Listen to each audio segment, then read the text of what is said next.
Hi, I'm Sunny Dean, And I'm Scott Drakeford. and this is the Publishing Rodeo podcast. In 2022, we both launched debut novels in the same genre with the same publisher in the same year. But despite having very similar starts, our books and subsequently each of our careers went in very different directions. That pattern repeats itself throughout the industry over and over. Why do some books succeed while others seem to be dead on arrival? In this podcast, we aim to answer these questions and many more, along with how to build and maintain an author career. Everyone signing a contract deserves to know what they're really signing up for. In an industry that loves its secrets, we'll be sharing real details from real people. We'll cover the gamut of life as a Big Five published author, from agents to publishing contracts, finances, and more. All right, Sonia, do you want to do the little lead-in, or do you like me to, the intro? You feel free. Oh, God, I suck at scripted stuff. Okay, welcome to Publishing Rodeo, where we say the quiet part out loud. We've got Michael J and Robin Sullivan with us today for a very, very highly anticipated episode, at least on our part. We're going to be asking them a boatload of questions, but first we're going to kind of give them the floor. Well, Sonia has a question she wants to get in. Yes, I was going to lead in with this first question. I have read the Reria Chronicles, and we generally, Scott and I, have heard of Robin and her work and her advocacy for authors. So my first question is, how does it feel to be legends? So what's that thing? So that you watched the movie Gandhi, and he says, thankfully, news like that comes very slowly to where we live. So that's kind of the thing. We live in the middle of nowhere. We don't hear anything about this. It's interesting because this coincides with the blog post I was just putting up today, in which I was explaining how everyone who sees me, I think, gets the impression that I'm famous, or But that we're not. Yeah. or that like I'm a big author, but I'm really not. And I know this because I will see things on the internet that say, "Oh, you're a big author," and I start to think, "Well, maybe I am." And then the next thing I go to, I'm like, "Oh no, I'm not," because that's how the internet works. But I mean, I haven't been to a con since 2015, so Yeah. I mean, the real world I don't know about. She actually got out, so she has some experience with seeing a little change, I guess. Yeah, I've seen a little bit of change. Yeah, and the fact that anyone even knows who I am. So I'll tell you a really, really quick story, which is I was on my way to a con, and I heard some people cross the aisle talking, and I said, "Oh, you're going to the Writers' Con?" They said, "Yeah," and we just started chatting, and She was on a plane at the time. I was on a plane, and I was explaining a contractual situation with Michael and some problems we were having with our editor, and they said, and how he wouldn't let his editor change a certain portion of his book. And he says, "Well, if you don't mind me asking, what was it that he objected to?" I said, "Well, unless you knew his series, you really wouldn't know." And I started to explain some things in very, very vague way. And the person says, "That's the Rhaenyra Revelations." I said, "It is." And he says, "You're Robin Sullivan." And I'm like, "Yeah." And the person starts banging on the seat in front of us. "Robin Sullivan is sitting across the aisle from me back here." And the person's around like, "No way, no way." And it was like a whole big thing. We rode together from the airport to the hotel, and we had lunch, and it was like my coolest thing ever. But no, that doesn't usually happen. But that happened once. On that note, I'm sorry I said your series wrong. I've never heard anyone say it out loud. I've only seen it written down. Fine. First time Nobody you hear knows how people to say pronounce Wheel of it. Time names. And I it's thought like, of correcting you, and I went, no, there's no reason. So three syllables. So rye. I definitely thought it was Reria. Yeah, I've been saying that for years. So it's three syllables. Rye, like the bread. yeah, that's bad Ear, too. like what you hear with. And like a sigh of relief. So rye, ear, ah. But nobody knows, and nobody says it right. So don't worry about it. So I create words, and sometimes I'll look at how I wrote them and say that doesn't even make sense to how I say it. But I was with Tim Gerard Reynolds, who does the recordings, and he's looking at them and goes, "Well, how do you say this?" And I'm like going, "I don't know. I don't pronounce words as well as you do. How would you say it?" He goes, "Oh, no, that doesn't matter. Have you seen the words in America?" Because how they spell has nothing to do with how you want to pronounce them. So Yeah. So yeah, don't worry about it. It Get a happens all the jail-free time. card. That's really funny. I mean, you may have had few instances of being famous in real life, but at least for me, you're famous for your Reddit arguments that I've seen over the years. I have really enjoyed those. We have taken publishers to task from time to time over various contract issues and behavior and so forth. Well, it's strange because most people, if I were to try to say, my publishing history or say, this is the path I took, it doesn't really apply to most authors from what I know, because I took such a weird path. I started off in self-publishing, and because of that... Well, technically, we started off with a small press. Technically, we started off in self-publishing. No. Our very first book. Your very first book we was printed. I don't even know what you're talking about, so okay. Bloody Crown. We printed 300 copies. Yes, but it never was sold. No, it wasn't ever sold, but I'm just saying we tried.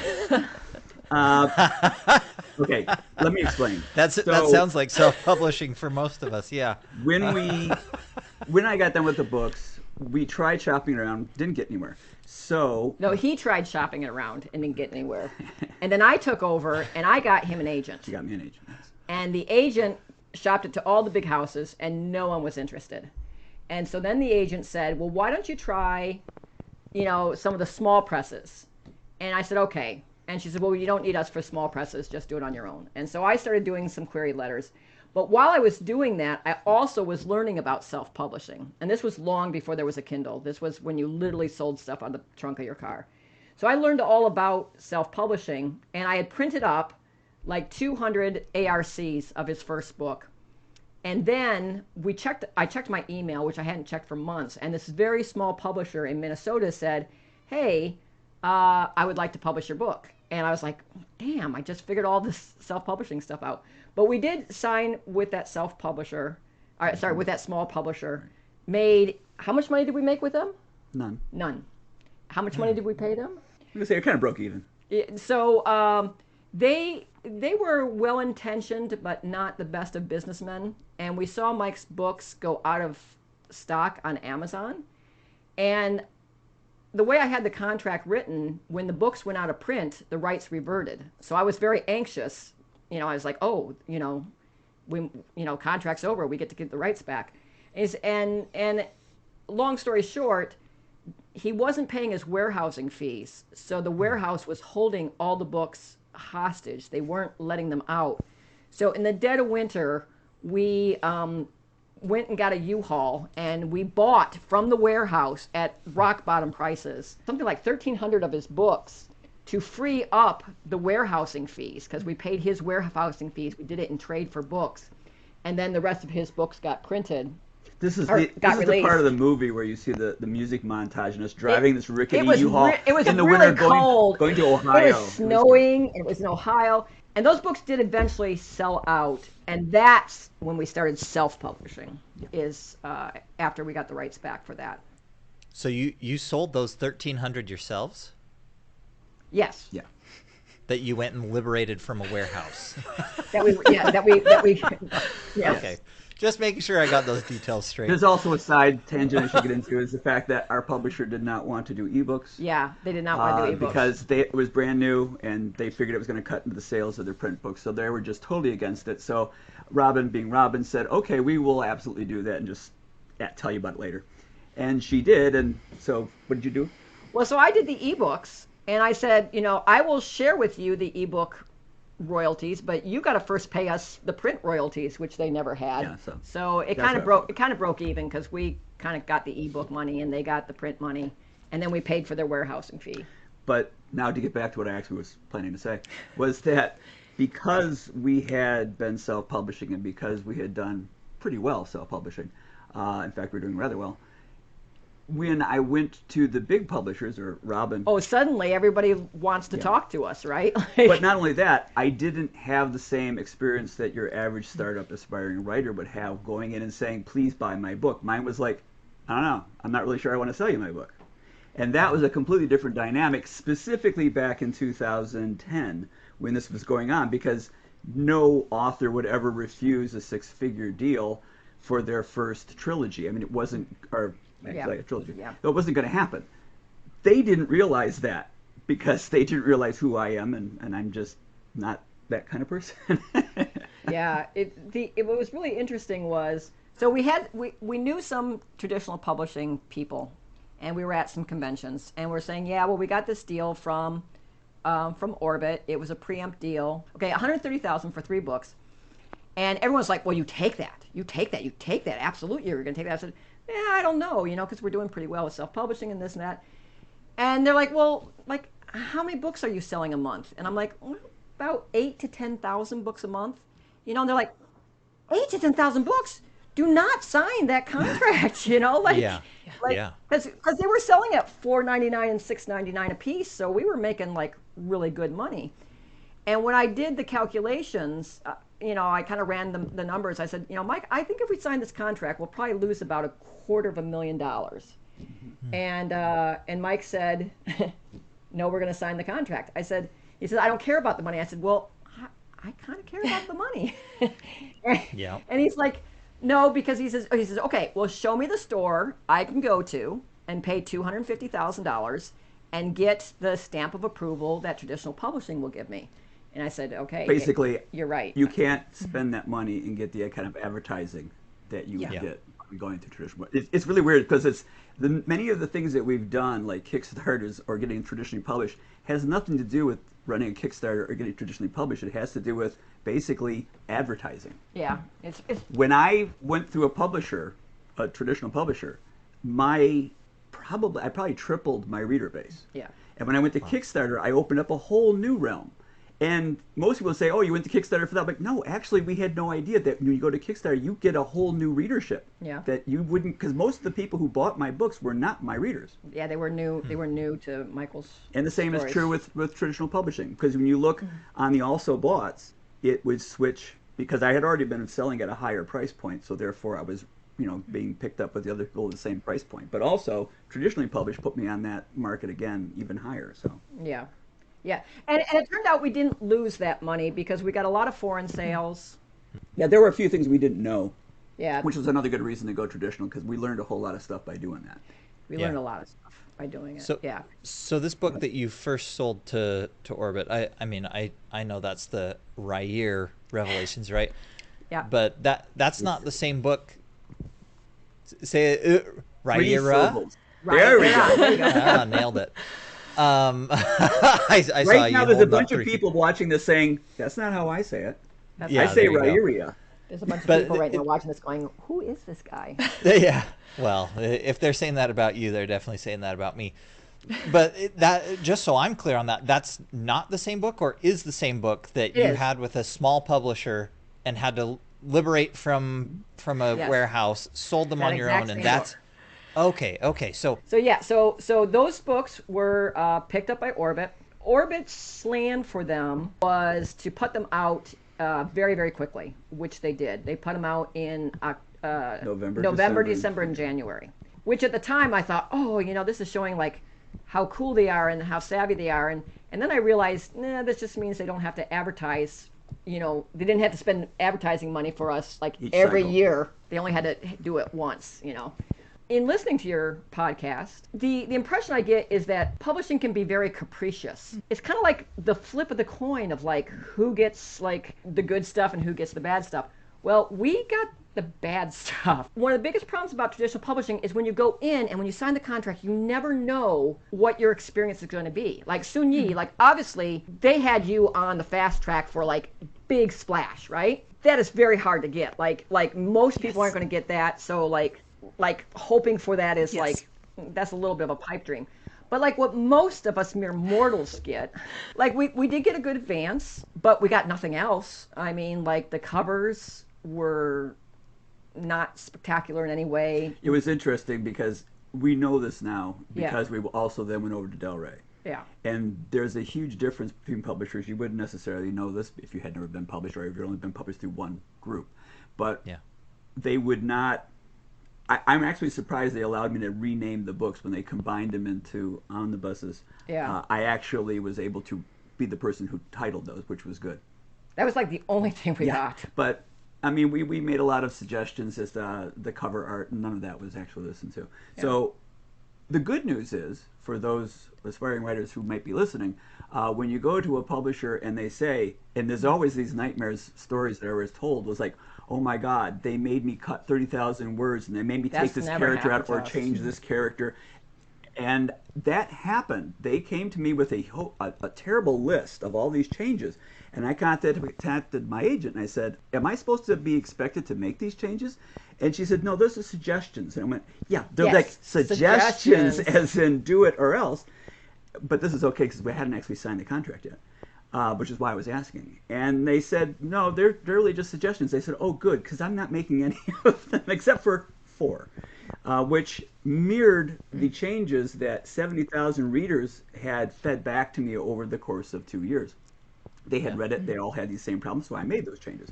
But the ones that Orbit wanted me to change, this large list, I didn't. And as a result of that, at least in my case, again, I don't know if this is atypical or not, but in my case, I didn't have to basically make any changes to the novel to get it published because I was told by my editor that when they buy books, for the most part, they buy them in a way that they expect that they could be published as is. They will try to improve it, but if you refuse, that's okay. They're just going to publish it anyway. So they generally don't make deals for their books that are like, well, if we can fix this, we'll sell it, because that makes no business sense. So they buy it with the idea that, yes, this is good enough to print. Maybe we can convince the author to change it a little bit. Well, but that's the other thing that I don't know for sure. Yeah, because like, Mike got virtually no editorial changes. Like, like he was talking about was like copy edits, right? They weren't like, you needed to change story. And like we always heard, well, like, one of the reasons why you go to a traditional publisher is, they'll make your book so much better because they'll take it and they'll work with you on it and they'll work through it and they'll be, it'll be much better. We never got any of that. But there's another author that we know, traditionally published, and he makes comments to us all the time like, oh, I turned in my manuscript to my editor and it is such a mess, but I'm not worried because she'll make it wonderful and it'll be good when she gets done with it. And I'm like, you get your editor to like, we don't get that kind of help. I mean, and I never know if it's because A, Mike is so prickly that they know any suggestions they suggest he won't do. B, they just don't have time and they have bigger fish to fry, so they spend their activity on that person. Or C, they just don't care. Or we just have different editors. Or D, the books are absolutely perfect and they absolutely need no changes, which I suppose that's probably what it is. Yes. I think there's a ton of factors, but something that was explained to me by basically a podcast I was listening to run by agents is that a lot of editors are either good at marketing, which is like you get the editors who are good at actually getting the book out there, and then there are editors who are good at editing, and the golden one is the one who can do both, I guess. Well, we got neither. My editor is very editorial, but I would say that's her MO. Just looking at the other books she bought, I know that she's bought books that were just like hollowed out and rebuilt. So, but here's the funny thing: I think your editor is our editor. Oh, Deve? No. At Orbit, yeah. No, it's not Deve. Deve is my boss now, but I've got Lindsay. Oh, okay. Well, Deve was our editor. Okay. Yeah, and she I don't know Deve at all. Well, it's interesting because it wasn't just that, because Del Rey kind of had the same thing. When we went over to Del Rey, so when I was at Orbit, I think they picked me up as a self-published author who they were picking up. But when I went over to Del Rey were fans of mine. They had read my stuff and liked it. So my editor was a fan of mine. So I think that they may have been a little bit more hesitant to make changes. They did offer a few structural changes, but not much. I think it was 3, literally.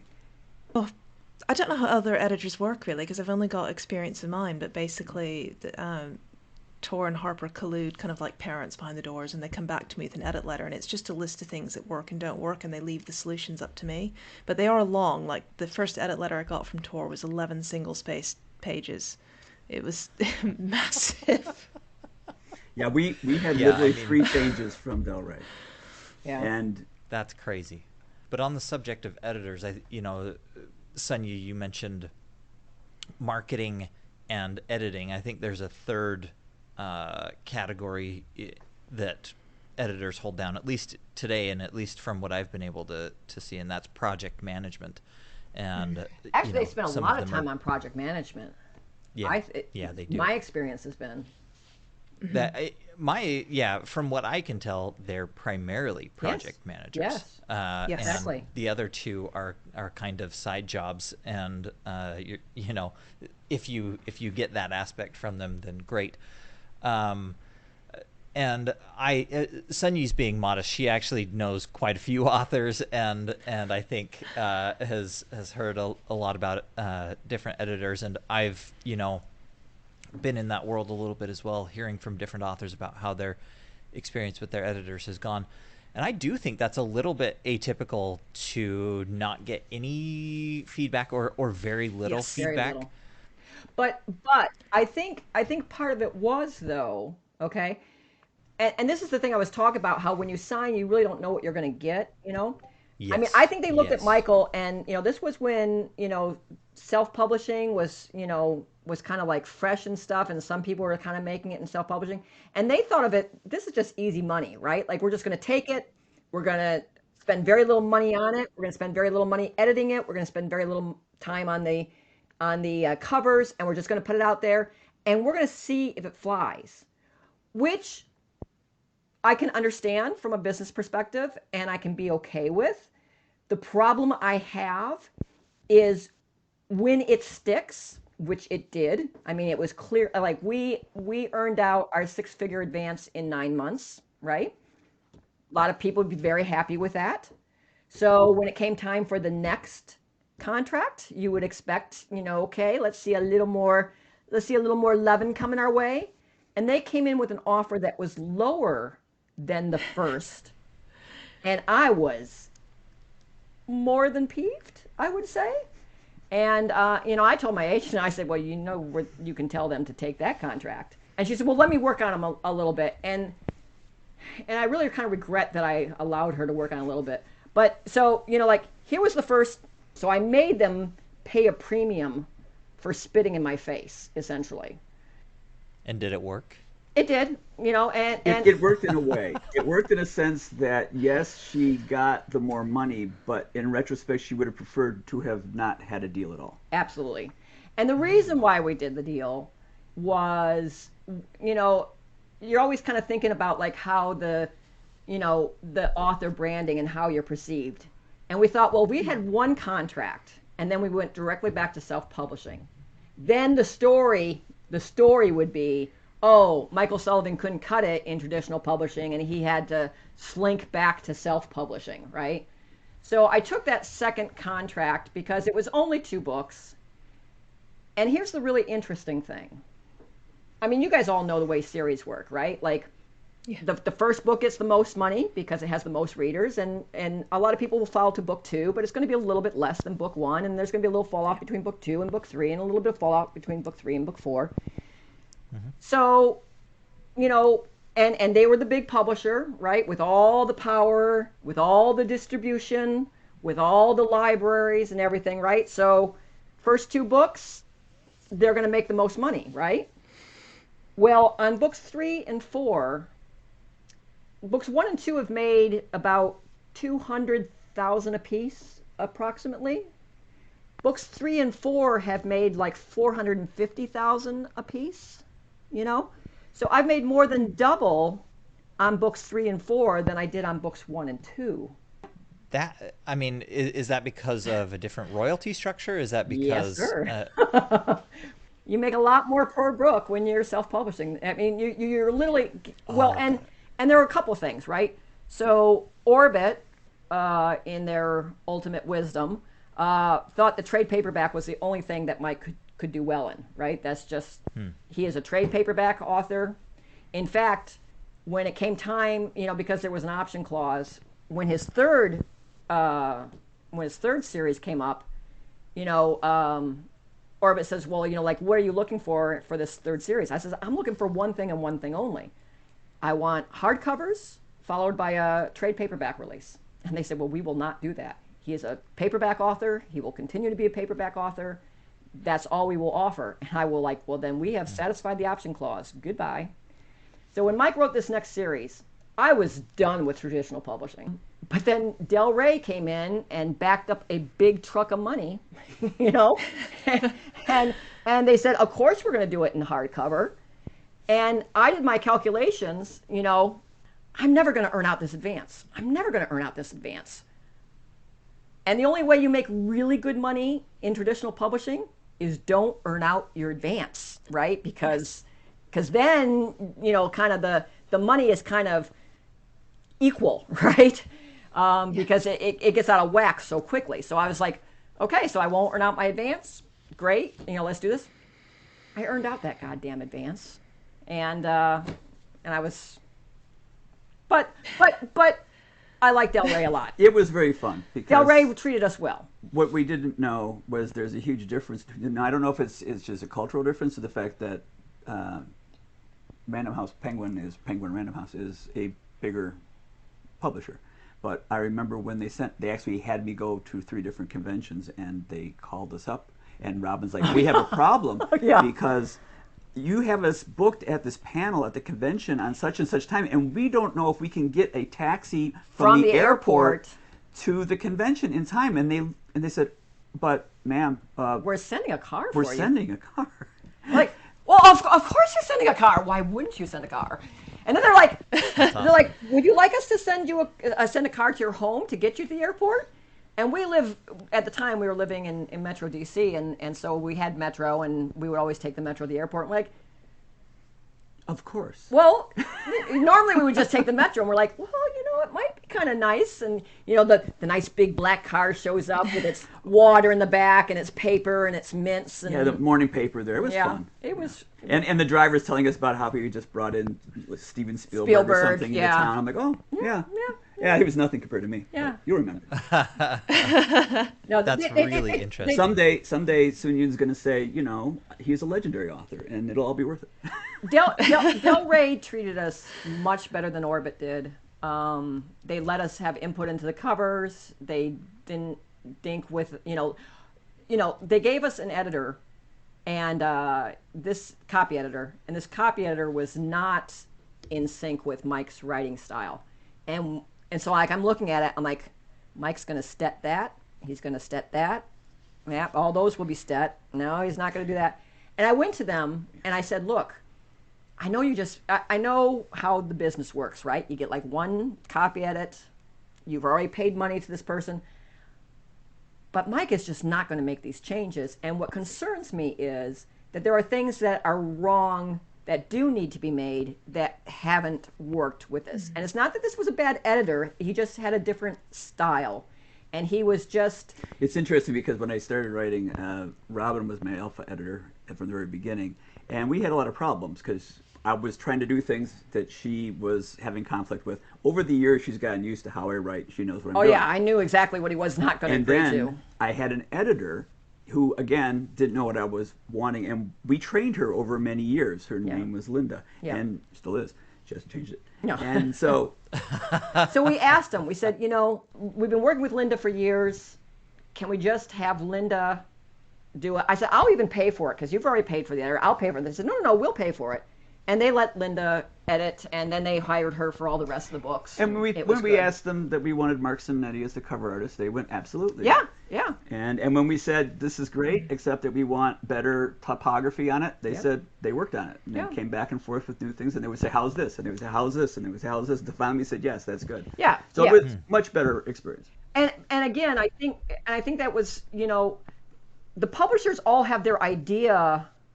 And Mike was not the premier release of that quarter or season or whatever it was by any stretch of the imagination. Even though, so that contract was over $500,000, and he still wasn't like the top release. Like yeah. For how many books? Do you mind me asking?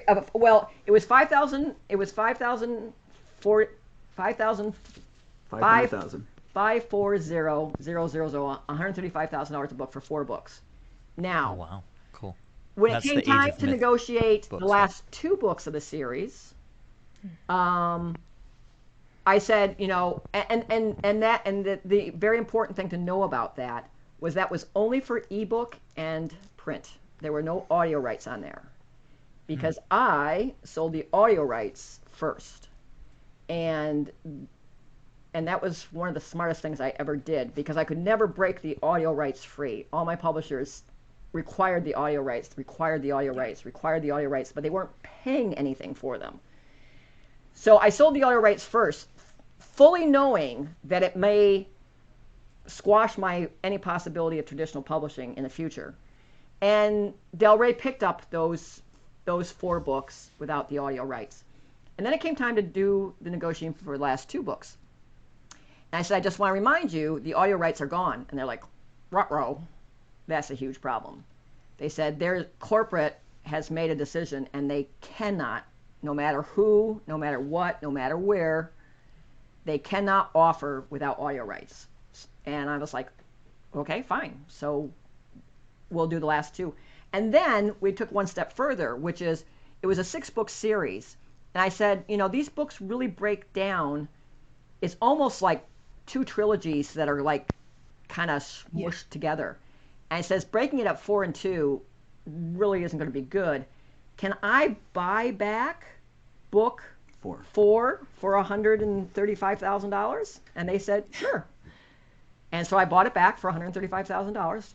Best check I ever wrote. Was that after it had published book 4 or before? No, they published. They had, at that time, I think they'd only published book 1 and 2.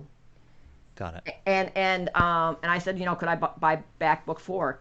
And they said, yeah. And I was like, okay. So now they have the first 3 books of that series, and we have the last 3 books of the series. And in case anyone's wondering why in the world she did this, it's because the audio rights dwarfed the offer that they gave us for everything. So. Yeah. Yeah. The audio rights. No, not for. Okay, yeah, not for that. So the next series of Michael's, I did not even like. Well, by that time, it was pretty well known that which is interesting because I think, Scott, don't you own your audio rights again? Didn't you get them reverted or something? Yes, that is correct. I just recently got them reverted, and my agent has a submission out to audio companies right now. Oh, man. The difficulty for Scott is that because the audio wasn't done, and nothing else is done for his books, that damages sales, which then makes it harder to sell audio after. So it's just kind of like a double trip up that they've done to his books. We should talk. I'm very interested to hear this, though. What's that? We should talk. Scott, would you like us to change your life? So, no, I'm not kidding. I mean, she has done this for people, and they like. I've gotten a lot of people some really good audio deals. But anyways, so I'm not gonna say no. Let's go.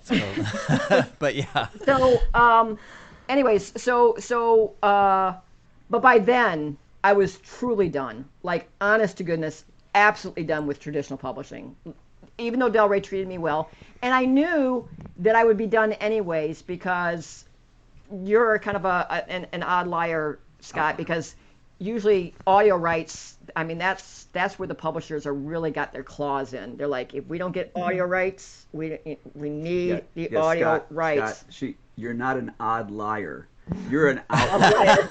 I just want to make sure. I know. I knew what she meant. Dyslexic, Maybe you're an odd liar. You haven't lied, so we don't know. But. Both. I'm gonna go with both. Yep. So for the next series, okay, now we're up to Mike's most recent books, which is the Rise and Fall series, which is a trilogy. And of course, we sold the audio rights for that first again. And I love all my audio rights producers. I love them all. I love the people at Recorded Books. I love the people at Audible Studios. They have treated us so much better than standard traditional publishers do. And I told them both. I said, look, got a 3-book series coming out. My agent, by the way, doesn't get to do audio rights. That's, hands off. I will handle those. And I said, to both of them, I said, look, I love you both. I wish I could give you both the rights, but I can't. Each come back and make me the best offer you think you can do for the audio rights, and we'll take it from there. And Recorded Books came back, and they said, we'll give you $750,000. And I just about went, okay, well, that's very impressive. Thank you very much. Just for the audio. Just for the audio Try to rights. stay calm. Yeah. And then Recorded Books comes in. No, you had it backward. I'm sorry. And then Audible Studios comes in, and they said, we'll give you $1 million. I was like, well, that's really something. And one of the really hard calls for me is that then I had to go back to Recorded Books, and I said, I'm sorry. I mean, I thought your offer was extremely generous. It showed a lot of respect for Michael as an author, but they came in better, and I get a higher, royalty rate with them. And, And quite frankly, when you think about it, when you can say you made $700,000 or $1 million, there is a difference. Yeah. So there's just a certain... Right. Yeah. Just saying I have a 7-figure contract, yeah. I mean, that's something to say. And he said, well, let me go back to my people and get you another one. I said, as a business person, I should let you do that. But, when I came into this, I told you both, make your best offer. And I'm not looking into getting into a bidding war. I'm not trying to squeeze every ounce out of you. I think both of your offers were very generous. I would have been happy with even one of them. I'm not trying to squeeze you. Yeah, we have actually purposely taken intentionally worse deals in order to either help someone else out or to get something that we think is fair. But when we've been in a position of having the advantage, we generally don't press it because that would just be wrong. And I know that sounds weird, but have you read my books? There was one time that we took a deal.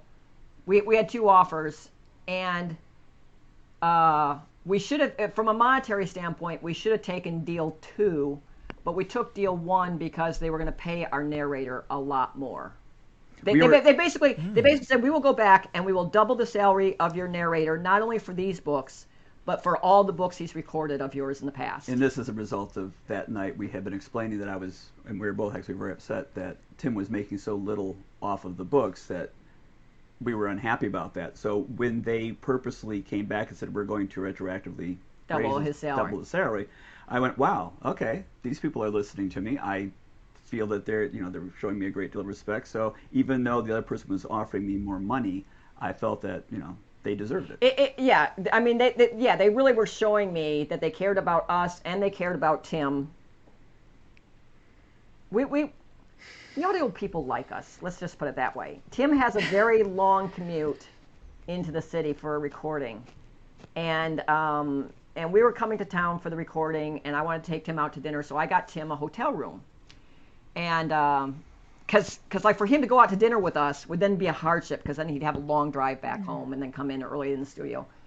And Tim came in the next morning and says, wow, this was great. I had to get up. I walked across the street. He says, this is really good. And I said, well, Tim, would you prefer to record in your studio at home, or would you prefer to have a hotel near a studio in New York? He said, well, no, I would really prefer to be in a studio in New York because I like getting to the city from time to time and blah, blah, blah, blah, blah. And so I called up Audible Studios and I said, Tim really likes having a hotel when he's recording.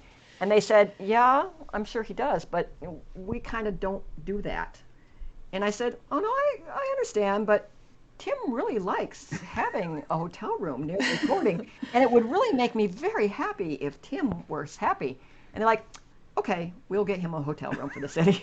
And, But this has worked out well for them, too, because she's actually brought them several authors and broker deals that they were not aware of. Yes. And they're very happy with it. Oh, yeah. Yeah, they do stuff like that for me, and then I tell them, I say, this is an author you really need to get.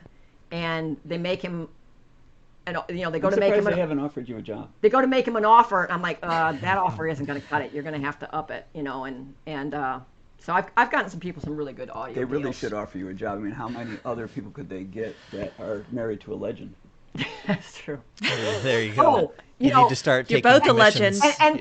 And part of it is the huge commission I take on all these deals. That's right. It's massive. Which is none at all. None at all.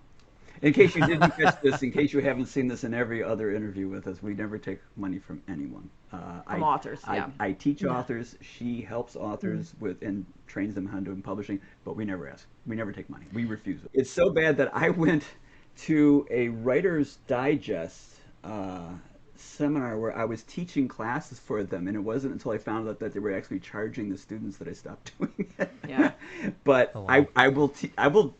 I do this for free. I Yeah. hate the fact that, because when I was young and I was trying to get into the business, and I got a call from someone saying, "Oh, I'm an agent, and I just need to know one thing before I represent you." And said, "Are you comfortable going on the late night shows and promoting your book?" And I went like, wee, something's wrong here. So I hung up on that one, and then I looked them up and found out that, yes, they were conning me. No, they did get a contract in, and Yes. there was all this little fine print down at the bottom about how much you had to pay them. I had to pay them $3,000 a month. Yeah. No, it wasn't a month. I think think it it's $3,000 every 6 months or something. Oh, it may have been 6 months. But it was a regular ongoing fee. And I'm like, yeah, okay, so so I know what people try to do when they have people who have dreams. They try to sap it any way they can. So I mean, if we were to write a book on like how to write or how to promote yourself, I mean, we'd have to put it on Amazon for free. Yeah. So we would never charge you for that, Yeah. because it's stupid, and we don't really need the money. So Yeah. No, we really appreciate that, actually, because one of the things that I don't like is that a lot of the information that Scott and I try and talk about does exist, but it's often behind paywalls, and it's often behind Substacks and forums and Patreons, and people are forking out for it. Yeah. And when I was trying to write and had no money, that just infuriated me, because it's inaccessible. It's completely inaccessible. Yeah. Yeah. You're both legends to me, just to clarify. Really not. Really not. and now you've met us, and it's like, oh, that was shocking. That was disappointing. It was very disappointing. No, I No, mean, not at all. yeah, that was fantastic. Some really amazing stuff in there. And you say you don't have a regular spiel, but you do a very good job of running through your experiences and making it very interesting and cohesive. So thank you for that. So hearing the success case, and in particular your success case, is awesome. And inspirational might be a strong word, but I think it is the right word here. Yeah, and I mean, I got a lot out of it. So I think the last question we have is, we're interested in how you even found us, because we started doing. We've been watching you for years. We have cameras. Yeah. There's 3 episodes right Yeah, now. I think we've got 6 out. You'll be number 8. You'll be episode number 8, if maybe 8 and 9 the rate we're going. We'll see. And they had such a great show until that one. So we had a good run. This is really interesting, because I know you guys are part of a writers group. I think they're all traditionally published, which I think is good. My experience, my some haven't experience been has been published that yet, yeah. traditionally publishing people don't really talk a lot. Like they're very closed about their contracts. They're very closed about their advance. They're very closed about, their agents, and they're very closed. The indie community is incredibly open. I used to be a part of a forum. It's kind of fizzled out and isn't a big deal anymore. But they just share everything. Like, here's my editor, here's my book designer, here's what I tried doing marketing, here's what I've done, and they just are very, very just very open and sharing. And Mike belongs to a small group of people. It's on Slack, and they're always looking for things. And somebody saw your podcast and brought it up in the Slack, and they said, it was one of the channels on this Slack was specifically towards traditional publishing, and they were very impressed with how open you were with talking about advances and what experiences you had and so forth. And so we went out and we took a look, and I was like, wow, these people, they're doing good work. They're doing what needs to be done, and we were sent by the publishers to shut you down. Still waiting for that call. Still early. It's actually funny. I don't think there's a lot of people doing what you're doing. No. Like Sunyi, you've mentioned a couple of other podcasts, like Print Run. But those are agents, right? And Yes. and agents have a very different perspective, right? But you They know, do. I don't know of any other podcast where writers are really like pulling back that cover and like letting people know this framework that Scott was talking about, that they have no clue what this framework was about.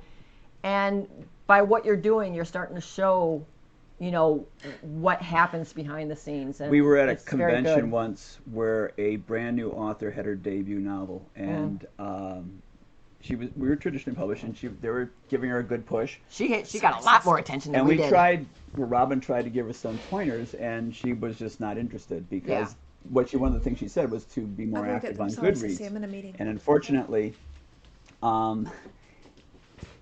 it was a situation where, you know, she was told by her publisher to stay away from Goodreads. And it was rather humorous because, I mean, it's one of the best sources for getting readers. But then later on in that same convention, Robin was doing a talk on Goodreads. And I came into to her talk, and I was sitting in the very back row. And another author who was, I think, bigger than I was. She was a New York Times She was author. at the time, she was a big New York Times. And she came in, and she was sitting there, and she goes, I only have a few minutes because I have a panel I have to be on. And she's sitting there, and she's watching, and she goes, you're her husband? I said, yeah. And she's watching, and she's like, oh my God, I didn't even know you could do that. And she started taking this, and she's writing down these notes, and every few minutes she would just look up and go, oh my God. And it was just amazing. She goes, I've got to take all this stuff down because this is incredible. But the same exact information that Robin was giving to a debut author, there was just no, I don't do that kind of thing. I'm traditionally published, and my publisher's going to do everything for me. And this other person who's a New York Times published author in the same account, it's like, had they known this, it would have changed everything. Yeah. So what you're doing is the same kind of deal. Yeah. We hope so. You're getting the information out there, and like I said, I don't know of anyone else that's really doing this, and I just think, you know, I think it's good work. It's very the stigma runs both ways. That's the problem. Like, I know that in my debut groups, people started splitting off early on to like the people who had the six-figure deals and the people who didn't, and it was very much, you can see those clique divides there. And then I think people just don't realize what it's like on the other side because the treatment level is so different. And people, you know, people don't want to talk about it when the books aren't succeeding, and they don't want to talk about it when they are because it's embarrassing in two different ways. Yeah, I mean, you know, it's not your success. Yeah, I mean, I think you know, part of the problem is not knowing what to expect, and I think part of the problem is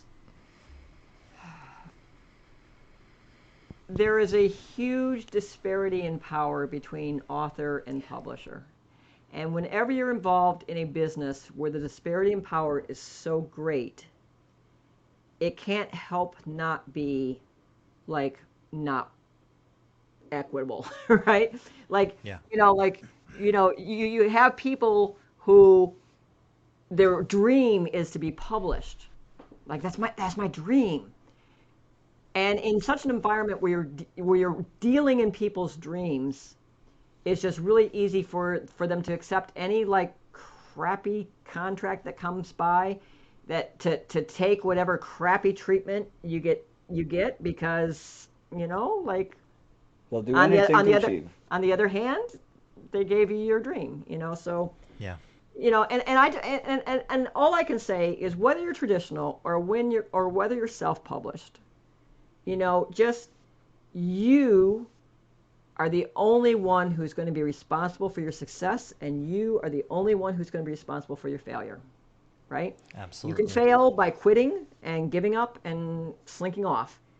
Yep. And if you get in there, you know, like if you write good stuff, I mean, I can't help someone who doesn't write well, right? Like, you know, that poor guy at the conference, like, I'm sorry, you know, like, you know all the stuff, you know all the business stuff. There's also that other small portion of people who slink off and give up and then come back and become successful.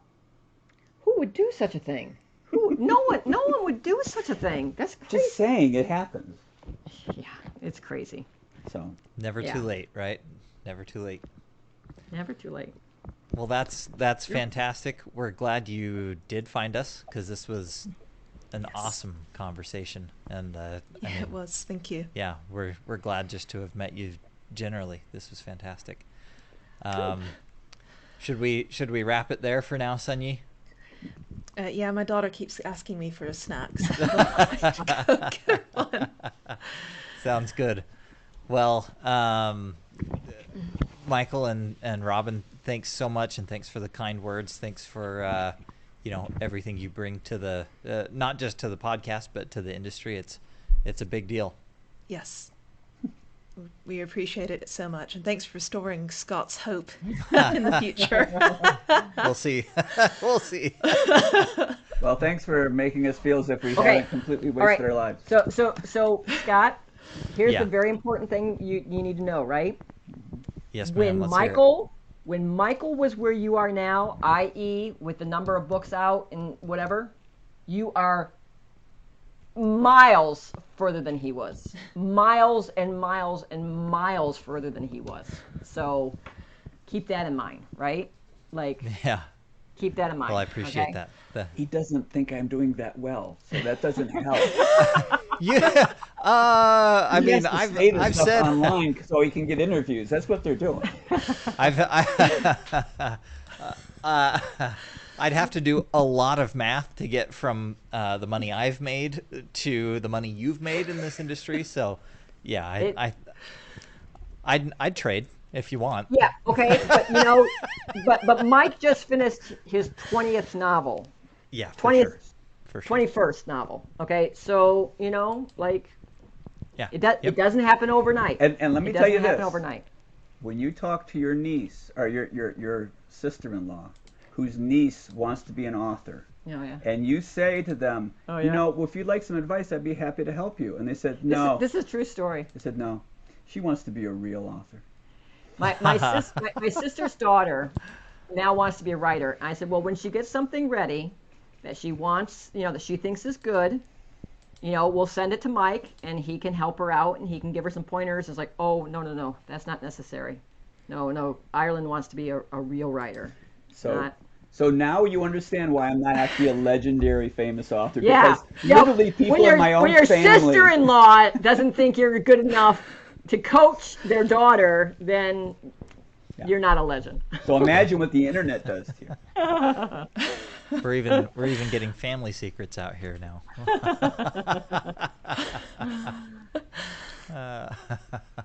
It was a joy. Thank you for having us. Yep. Yeah, of course. You've been listening to the Publishing Radio Podcast with Sunny Dean and Scott Drakeford. Tune in next time for more in-depth discussion on everything publishing industry. See you later.